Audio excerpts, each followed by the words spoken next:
ఉత్సాహంగా ఉల్లాసంగా చదువు సాగాలి, గొప్ప గొప్ప ఉద్యోగాలు సాధించాలి.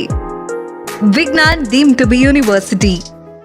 జల్పల్లిలో మంచు మోహన్ బాబు ఇంటి వద్ద తీవ్ర ఘర్షణ జరిగింది. మోహన్ బాబు ఇంటి లోపలికి మనోజ్ను రానివ్వకుండా అడ్డుకున్నారు. దీంతో మనోజ్ జై శ్రీరామ్ అంటూ గేట్లు విరగొట్టే ప్రయత్నం చేశారు. అక్కడ ఉన్న సెక్యూరిటీని ఉద్దేశించి అరే మీసాలోడా, నా కూతురు లోపల ఉంది, తలుపులు తీ అంటూ పెద్దగా అరిచారు మంచు మనోజ్.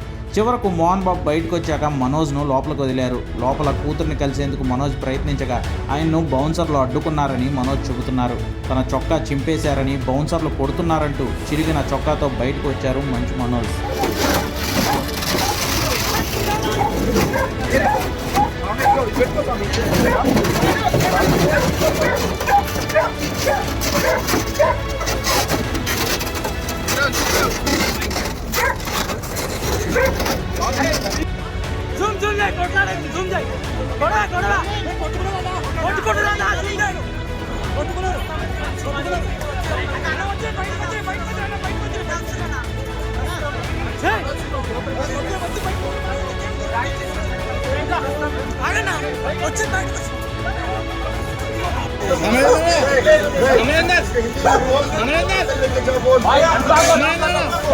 Hey!